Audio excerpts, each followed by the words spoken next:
My name is Patricia, and I was 29 years old when I thought I had found my soulmate, Keith. Our whirlwind romance led to marriage within just a year. Keith, an accountant, is a tall man whose infectious laughter fills any room. I work in digital marketing, and painting is my weekend passion. I've always been a meticulous planner, while Keith was more spontaneous. We complemented each other perfectly, or so it seemed. The day after our wedding, our living room was cluttered with gifts and cards, a beautiful chaos left from our celebration. That's when Keith's parents, Judy and Logan, came over. Our quick marriage meant I hadn't spent much time with them, but they seemed pleasant enough at first. As we began opening the gifts, I noticed Judy and Logan were particularly interested in what we received. "Is that a crystal vase?" Judy asked, picking up a sparkling vase from my Aunt Kelly. She examined it closely, clearly captivated by it. "Yes, it's beautiful, isn't it?" I replied, trying to divert her attention away from claiming it. However, Judy soon set it aside, suggesting nonchalantly, "We can find a good place for this at our house." Keith was distracted by some intricate kitchen tools from his cousin and didn't seem to notice. I gave him a pleading look, hoping he would intervene. He chuckled and told his mother, "Mom, that's our wedding gift," treating the situation as a joke. "Oh, come on. It'll just gather dust here. We'll use it," Logan added, wrapping an arm around Judy, making light of the matter. "Trying to keep the peace," I insisted. "Actually, I was thinking it would look great in our foyer." Judy's expression shifted to a mix of surprise and slight annoyance. "Patricia, you need to learn to share. We're family now, and families help each other out," she lectured, as if imparting a lesson. Keith, sensing the tension, quickly tried to diffuse it. "Let's not worry about this now. We got plenty of gifts." I nodded, swallowing my frustration.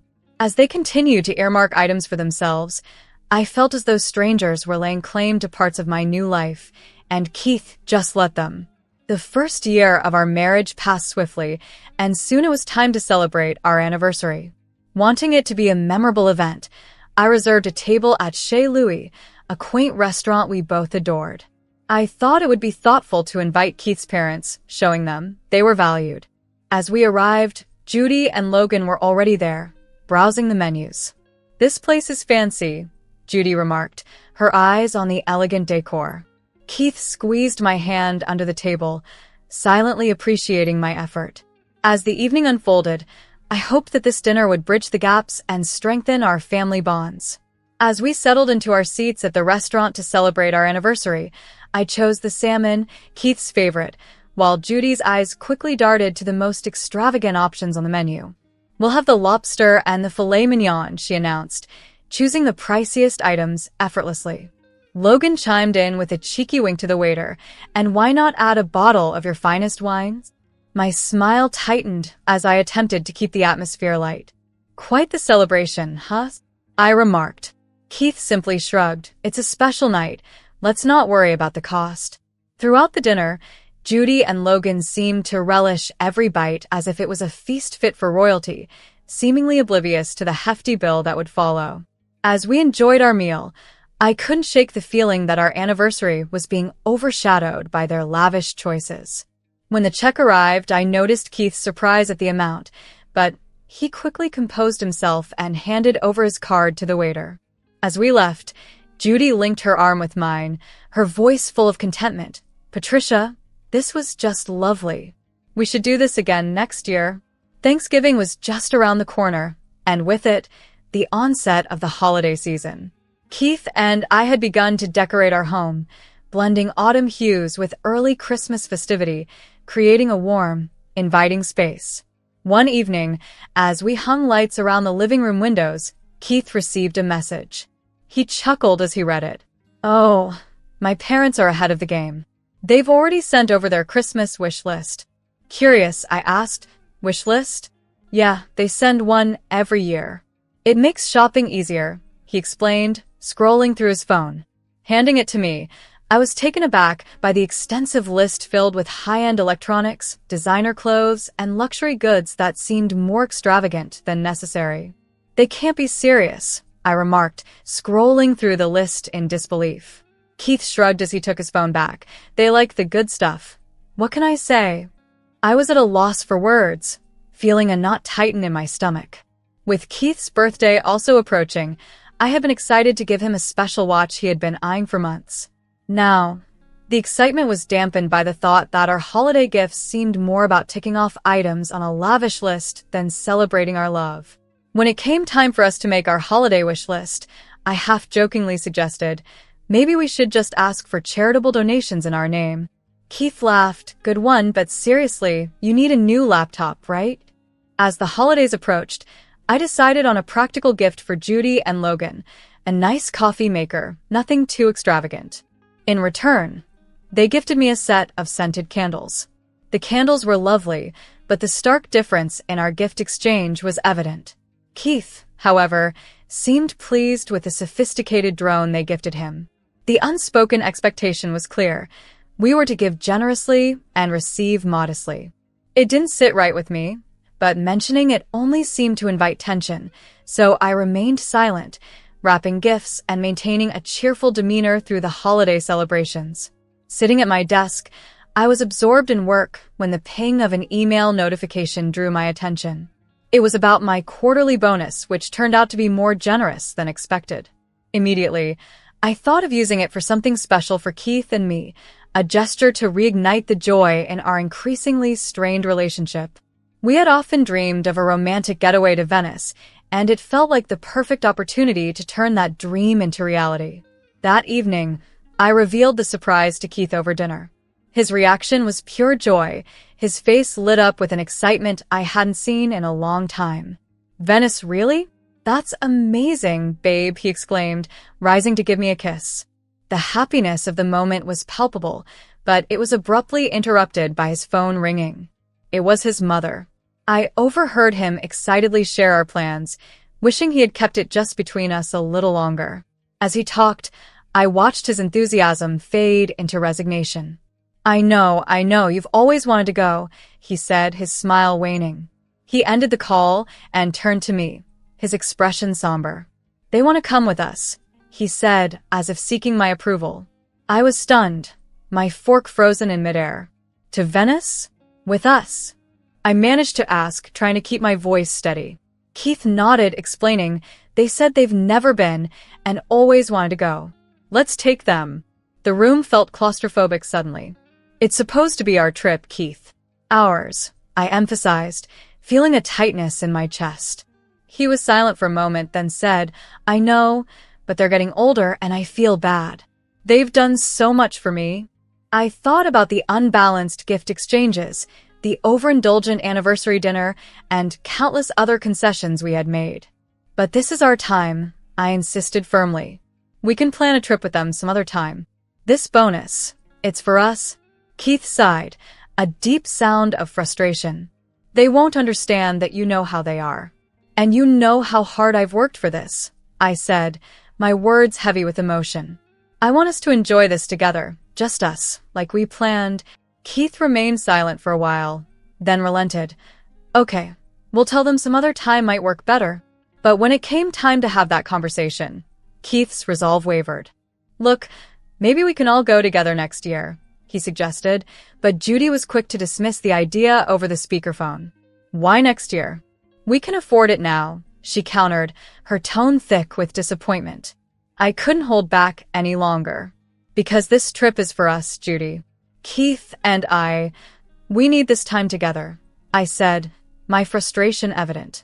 There was a pause before Judy retorted sharply. Well, that's very selfish of you, Patricia. Very selfish indeed.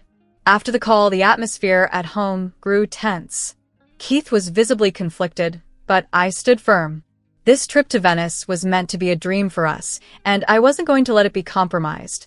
In the days that followed, Keith seemed like a shadow of himself, leaving early for work and returning late.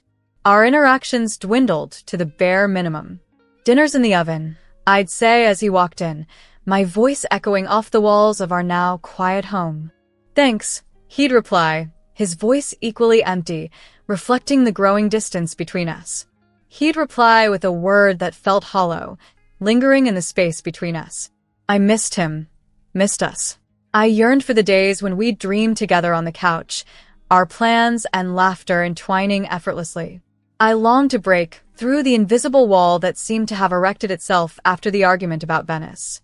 But every attempt to reach out felt like speaking through a barrier of thick glass. I could see him, but couldn't truly reach him. One particularly difficult evening, I found myself sitting across from Keith at the dinner table. The only sound was his fork clinking against his plate, punctuating the heavy silence. I cleared my throat. "Keith, we can't go on like this," I began, my voice a timid whisper, fearful of breaking the fragile peace. "We need to talk about what happened. We can't let this silence become our new normal." Keith continued to eat, his expression unreadable. Then, finally, he set down his fork, a sign I had his attention, if only for a moment. "What do you want me to say, Patricia?" he asked, a hint of weariness in his voice. "I want to understand why you're taking this so hard. Why does it feel like you're choosing them over me?" I replied, the hurt clear in my tone. He sighed, folding his hands in front of him. "They're my parents, Patricia. They've been hoping to go to Venice their whole lives. And what about what we've been hoping for? Our plans? Our dreams?" My frustration began to bubble up, my words becoming more pointed in my desperation to bridge the gap between us. Keith ran a hand through his hair, a gesture of exasperation I had come to recognize. I know, he said, and for a moment I saw a flicker of the man I married, conflicted, torn, but not indifferent. "It's just, they've always been there for me. I feel obligated, you know." "But where does that leave us, Keith?" I pressed, leaning forward to catch his eye. "What about our marriage?" He didn't respond immediately, and in that pause, a wave of fear washed over me. Perhaps we weren't as solid as I had believed. Perhaps our foundation was less rock and more sand, easily eroded by the steady tide of his parents' needs and wants. "It's supposed to be us against the world, Keith. Not me against you and them," I said quietly, my voice steady despite the emotions welling up inside me. He looked at me then, really looked at me, and I could see the conflict warring within him. "I know, Patricia. I just don't know how to make everyone happy." "That's just it," I said, a sudden clarity washing over me. "We can't always make everyone happy. But we made vows to each other, Keith. Doesn't that count for something?" He nodded slowly, his gaze lingering on the table before finding mine. "It does. It counts for a lot." The rest of the meal passed in contemplative silence, a shift from the strained quiet that had become our norm. It felt as though my words had either planted a seed or perhaps watered one that had been lying dormant within Keith all this time. The next morning, the sun poured in through the windows, but its warmth seemed absent from our home. I awoke to an unsettling quiet, the other side of the bed untouched from the night before. The emptiness of the house wrapped around me like a heavy blanket, suffocating in its silence. Rubbing the sleep from my eyes, I reached for my phone, bracing for the usual lack of messages, a silent testament to the distance between us. Instead, my screen was flooded with notifications, all from my bank. A lump formed in my throat as I read the details, multiple transactions, including airline tickets. As I sat in the quiet of the early morning, an array of notifications lit up my phone, revealing a shocking reality. Hotel bookings and a pair of airline tickets to Venice had been purchased under my account while I was asleep. The timestamps on the emails indicated that the flight had already departed hours ago. Keith and his parents had embarked on the Venetian getaway that was supposed to be ours, financed by the bonus I had earned. A wave of disbelief washed over me, quickly turning into anger and a profound sense of betrayal. The phone felt heavy in my hand as I processed the truth. Keith, whom I had trusted with everything, had access to my accounts and had used that trust against me. It was all there in stark black and white, the digital evidence of his deceit. My heart raced, and my mind reeled from the betrayal by the one person I had thought would always stand by me. With trembling hands, I dialed his number, though I knew he wouldn't answer, not with the time difference, and certainly not with the echoes of our last confrontation still hanging between us. As the voicemail beep sounded, Almost taunting in its cheerfulness, I spoke. Keith, I saw the charges. You took your parents to Venice using my bonus. I don't even know what to say, but I hope it's worth it. I hope it's worth everything. The house felt colder and emptier after the call. The walls seemed to close in around me, heavy with the weight of unspoken words and now, likely, words that would never be spoken. I sat at the kitchen table, enveloped by silence, but inside, a storm of emotions raged. With a resolute heart, I began canceling the hotel rooms, the return flights, and every part of the trip tied to my finances. With each cancellation, I felt a part of my former life slipping away, the future I had envisioned dissolving before my eyes. Once everything was undone, I took definitive steps to sever financial ties. I contacted the bank and removed Keith's access to my accounts. Each click's a mix of fear and liberation. The man I had married, the family I had tried to integrate into, they were now strangers. Strangers who had exploited my generosity instead of cherishing it.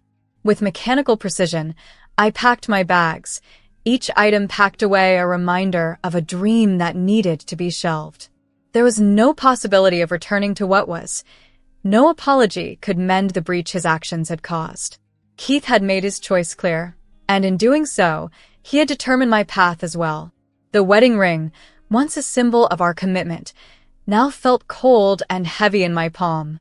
I left it on the counter, its sparkle mocking the morning light.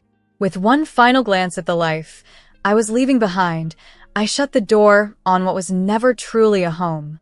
It was late afternoon by the time I drove away, my car filled with clothes and essentials, each item a stark reminder of how swiftly my life had turned. As I drove, my phone began to buzz with messages, one from Keith, several from his mother. I pulled over to read them, knowing they would only strengthen my resolve. Keith's message was simple. Patricia, please, we need to talk about this. Can't we just discuss it? His words rang hollow, almost insulting in their simplicity. I started to type a reply but stopped. No words could bridge the gulf between us now. His mother's messages were a mix of confusion and attempts to justify their actions, but they too fell on deaf ears. The decision was made, and the chapter was closed as I drove toward a new beginning. Amidst the shock and hurt, I turned my phone off, leaving Keith's mother's desperate messages unanswered. They were halfway around the world, enjoying the sights of Venice on a trip funded by deceit. They could sort out their accommodations. My first move was to secure my finances. I drove to the bank, where the manager, a compassionate middle-aged woman, greeted me warmly. I need to ensure my husband can no longer access my accounts, I told her, my voice steadier than I felt. She nodded with understanding, assuring me, let's make sure you're fully protected. By the time I left the bank, I felt a renewed sense of control.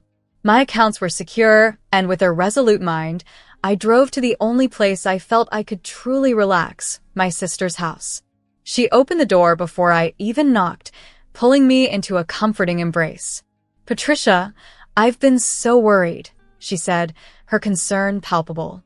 As we sat at her kitchen table, she expressed disbelief at Keith's actions. You deserve so much better, she asserted. I nodded, the reality of the situation sinking in. I know. That's why I'm not going back. I've canceled everything and left the house. I'm done, I declared. Isabella squeezed my hand, a mix of anger and pride on her face. Good for you. What's your plan now? I glanced around the familiar surroundings, a sense of relief washing over me. I'm starting with filing for divorce. I can't stay married to someone who has so little respect for me. Do you need a lawyer? Isabella offered immediately, ready to support me in any way she could. I'll find one, I affirmed, feeling my resolve harden. I need someone who doesn't know Keith or his family. I need this to be a clean cut. As Isabella and I unpacked my car and began planning the next few days, I found comfort in the mundane tasks, a grounding force amid the chaos. Standing in her kitchen with a mug of coffee warming my hands, my phone vibrated insistently. It was Keith again, his message a blend of apology and plea. Patricia, we need to talk. I'm sorry. I miss you, and I think we can work things out. I sighed, his repeated "I'm sorry" now feeling as insubstantial as a threadbare blanket. "Not this time, Keith," I muttered under my breath, crafting a response that left no room for doubt. "There's nothing left to discuss. Please respect my decision." The silence that followed was heavy, but it wasn't enough to sway my resolve. This determination was put to the test a few days later when Keith's parents showed up at my sister's doorstep, their faces contorted with anger. They barged past a stunned Isabella. "You've got some nerve, Patricia," his mother exclaimed shrilly. "You ruined our family vacation. You're just a greedy, selfish woman." Isabella stepped in front of me, her posture protective. "That's enough. You're not going to come into my house and insult my sister," she declared firmly. The argument escalated quickly, catching the attention of the neighbors who began to peek out of their windows, drawn by the commotion. The confrontation was intense, but Isabella's unwavering support and my newfound clarity helped me stand firm. This was not just a moment of confrontation. It was a definitive end to a chapter of my life that I was ready to close. The confrontation with Keith's parents escalated quickly, and I was certain it would end with the police being called. Isabella, with her protective stance, firmly told them to leave, or she would call the authorities herself. Their departure did little to clear the air, leaving a palpable tension lingering in their wake. However, amidst the turmoil, a profound realization took hold. I was unequivocally done. The divorce process felt like navigating a sterile, procedural dance. I methodically signed the papers and nodded through legal explanations regarding settlements and asset divisions. Each signature seemed to sever another chain. Each document signed felt like loosening a tether that had held me bound. When it was all finally over, I stepped out of the courthouse feeling liberated. The air was fresh, and a gentle breeze played with the loose strands of my hair. Isabella was there to meet me, her embrace tight and supportive. "You did it, Patricia," she whispered, pride resonating in her voice. Indeed, I had. I stood strong against the selfishness that tried to dominate me, against the manipulation that sought to keep me chained. I walked away from the courthouse, turning my back on a past that no longer had any hold on me. Keith's messages continued to arrive for a while, apologies, pleas, and eventually, expressions of anger. But I left them unread, floating in the digital void, as I moved on with my life. The apartment I rented was modest, but filled with sunlight. I decorated it with plants, filled the shelves with books, and began making new memories. I enrolled in courses that reignited a passion for learning I had neglected for too long. One tranquil evening, as I sat on my small balcony with a cup of tea in hand, I finally deleted Keith's number from my phone. It was a symbolic gesture, but one that felt deeply cathartic. I was truly free, free to heal, free to grow, and most importantly, free to be unapologetically myself. With each new day, I felt more empowered, embracing my newfound freedom and the endless possibilities that lay ahead.